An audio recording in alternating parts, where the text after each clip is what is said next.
ओम नमो भगवते वासुदेवाय। दोस्तों, आप सभी जानते हैं कि 16 अगस्त 2025 यानी शनिवार को पड़ रही है भाद्रपद की जन्माष्टमी तिथि।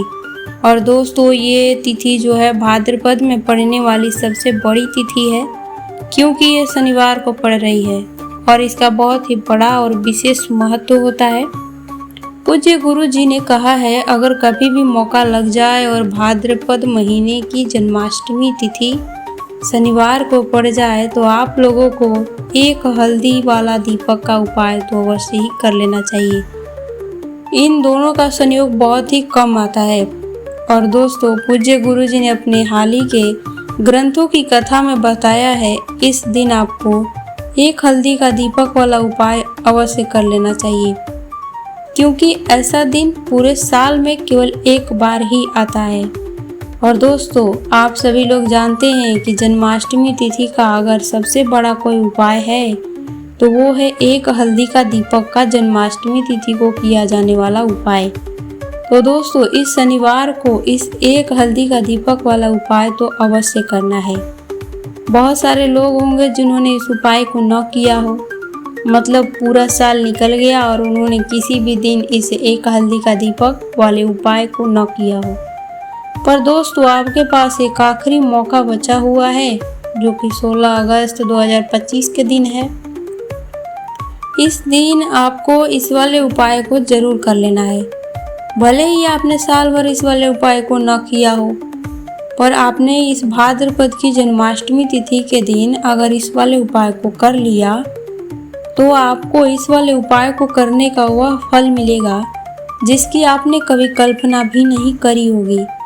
इसलिए आप लोग इस वाले उपाय को एक बार जरूर से जरूर कर लेना है, ताकि आप लोगों के हाथ से ये मौका ना जा सके और आपको इस उपाय को करने का फल मिल सके। दोस्तों, ये उपाय पंडित जी ने अपने हाल ही की कथा में बताया है, जिस कथा को आज हम आपको अच्छे से बताने वाले हैं। इस वीडियो को देखने के बाद आपको इस उपाय को समझने के लिए किसी और वीडियो को देखने की ज़रूरत नहीं पड़ेगी। तो दोस्तों, चलिए इस उपाय को समझते हैं। ये भाद्रपद मास की जन्माष्टमी तिथि इतना खास होता है, इतना महत्वपूर्ण होता है कि कभी कभी बड़े बड़े पूजा पाठ और अनुष्ठान से जो मनोकामना पूरी नहीं होती है, वह इस दिन एक छोटे से उपाय करने से ही पूरी हो जाती है। और बहुत सारे लोगों ने इस उपाय को किया भी है, उन्होंने इस उपाय को करने का फल भी मिला है उनको। अगर आप लोग भी इस उपाय को शनिवार जन्माष्टमी के दिन करना चाहते हैं तो आप इस उपाय को पहले अच्छे से समझ लें, सुन लें, उसके बाद इस उपाय को करें। इस उपाय को करने का फल आपको ज़रूर मिलेगा। इस उपाय को कर लेने से आपके घर में चाहे किसी भी प्रकार की दुख और समस्या क्यों न चल रही हो, आपको उसका कारण भी नहीं पता है कि ये समस्या किस कारण से चल रही है। उसका कुछ भी कारण हो सकता है, जैसे पितृदोष, किसी भी तरह का ग्रह दोष हो सकते हैं। इस एक हल्दी के दीपक वाले उपाय को आखिर करना किसको है, सबसे पहले हम लोग ये बात जान लेते हैं। घर की जो बड़ी माताएं बहनें होती हैं, उन माताओं बहनों में से कोई भी एक माता या बहन इस वाले उपाय को कर सकती है। अगर आप चाहो तो अपने घर के सभी सदस्यों को भी ये वाला उपाय करवा सकते हो। अगर किसी व्यक्ति की खुद की कोई मनोकामना है, कोई दुख या परेशानी है जो वह अपने लिए ही करना चाहता है, तो वह खुद अपने लिए भी कर सकता है। अगर कोई घर में ऐसा है जो कि अपने पूरे घर परिवार की सुख शांति के लिए ये वाला उपाय करना चाहता है, तो वह भी कर सकता है। इसमें कोई दिक्कत वाली बात नहीं है। अब मतलब ये है सीधा कि इस उपाय को हर एक सदस्य भी कर सकता है और पूरे घर परिवार के लिए घर की बड़ी माताएं बहनें भी कर सकती हैं। अगर घर में माताएं बहनें उपस्थित नहीं हो तो फिर घर का कोई भी बड़ा सदस्य इस उपाय को कर सकता है, चाहे वो पुरुष ही क्यों ना हो। इसमें कोई दिक्कत वाली बात नहीं है।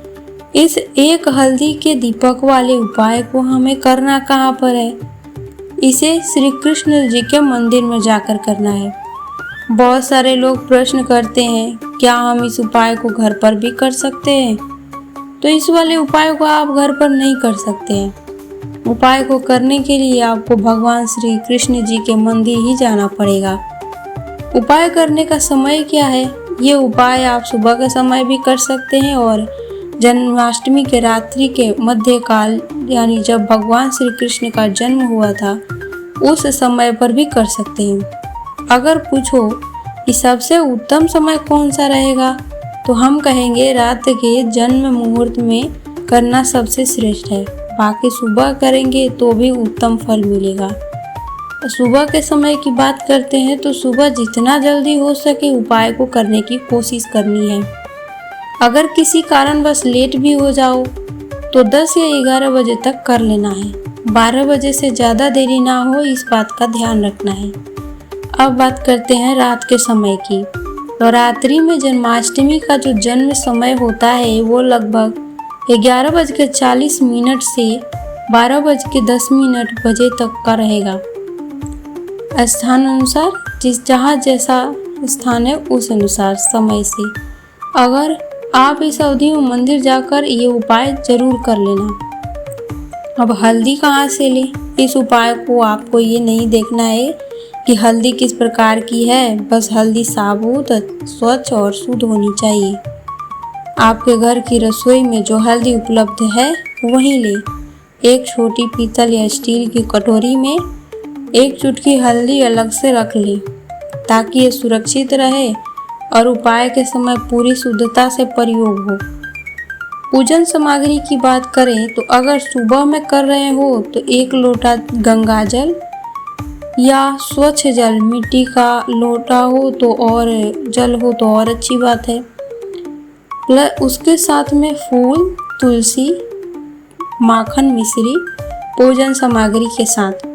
अगर रात के समय कर रहे हो तो देसी घी का दीपक, गोल बाती या लंबी बाती वाला, और दीपक को घर से जलाकर नहीं ले जाना है, मंदिर में जाकर जलाना है। इस बात का भी आप लोगों को ध्यान रखना है। अब विधि क्या है? स्नान करके शुद्ध वस्त्र पहने। अगर सुबह के समय कर रहे हो, शाम के समय कर रहे हो तो आपको स्नान करने की यानी मध्यकाल में कर रहे हो तो आपको स्नान करने की जरूरत नहीं है। अब मंदिर जाएं और सबसे पहले भगवान श्री कृष्ण के दर्शन कर आशीर्वाद लें। सुबह है तो जल और पूजन सामग्री अर्पित करें। रात है तो दीपक जलाकर श्री कृष्ण जी के पास रखें। अब अपनी एक चुटकी हल्दी अपने सामने रखें। दाहिने हाथ को धो लें और हल्दी को एक एक कर श्री कृष्ण जी के चरणों में चढ़ाएं। हर बार चढ़ाते समय मंत्र बोले, ओम नमो भगवते वासुदेवाय। सभी हल्दी चढ़ाने के बाद भगवान से अपनी मनोकामना प्रकट करें। 2 मिनट मंत्र का जाप करें और पुनः प्रार्थना कर आशीर्वाद लें।